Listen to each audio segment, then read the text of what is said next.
Unaitwa nani mheshimiwa? Kwa majina naitwa Haidar Rashid Msagula. Naam bwana. Ni katibu wa Hope and Help Foundation. Mashaallah. Saadati, nataka kufahamu kitu gani mleta hapa?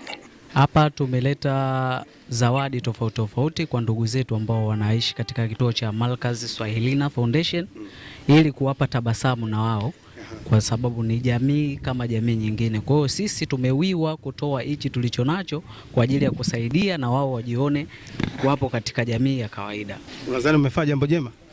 Tumefanya jambo jema kwa sababu hata vitabu vya dini vimeeleza hivi mambo. Wameeleza katika Surati Al-Baqara sura ya 2 aya 177, wameeleza pia katika ukirejea katika Torati 68:5 nayo wameeleza pia. Mwenyezi Mungu amesema kwamba yeye ndiyo baba wa yatima, na yeyote atakayekumbatia yatima basi atakuwa pepo moja na Mtume Muhammad sallallahu alaihi wasallam. Kitu gani unawaambia wana Saadati TV? Wana Saadati TV na waomba tuamke, tuchangie. Sisi tumekuja hapa kama Hope and Help Foundation, lakini naamini kuna watu wengi wenye uwezo na wenye passion ya kuchangia. Basi tuje kuchangia ili watoto wetu nao waishi katika mazingira ya salama, kwa sababu kuna changamoto mbalimbali. Wana changamoto za vifaa, marazi, mambo ya nishati ya kupikia. Kwa hiyo mwenye anayewiwa, mwenye uwezo atoe ili Mwenyezi Mungu amzidishie zaidi. Asante sana. Asante sana. Nataka kila laheri. Alhamdulillah. Naam, huyo ndo alikuwa katibu, lakini pia kuna kiongozi mwingine wa mwisho kabisa ambaye tunakutana naye hapa, naye vile vile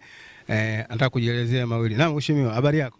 Salama kabisa. Nani unaitwa vile jina lako? Naitwa Abdalla Hashim Atibu. Wewe una kiongozi wa? Mimi ni afisa habari wa Hope and Help Foundation. Bwana, huyu mwenzangu wewe kwenye hii tasnia. Hebu nieleze. Nini, kitu gani kimwavutia kuleta hapa? Kwa nini msilete sehemu nyingine? Hapa kitu gani?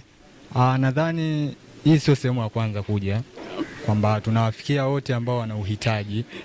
Leo tumekuja hapa, haimaanishi kwamba tutaishia hapa. Tutaenda sehemu nyingine na sehemu nyingine, popote penye uhitaji.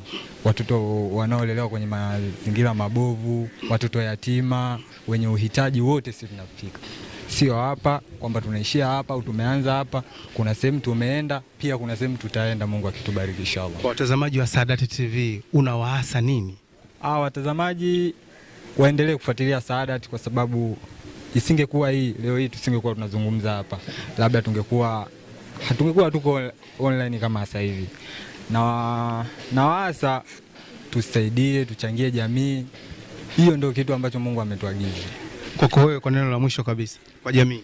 Mimi kwa jamii, kwa malengo yetu sisi, tuipambanie jamii.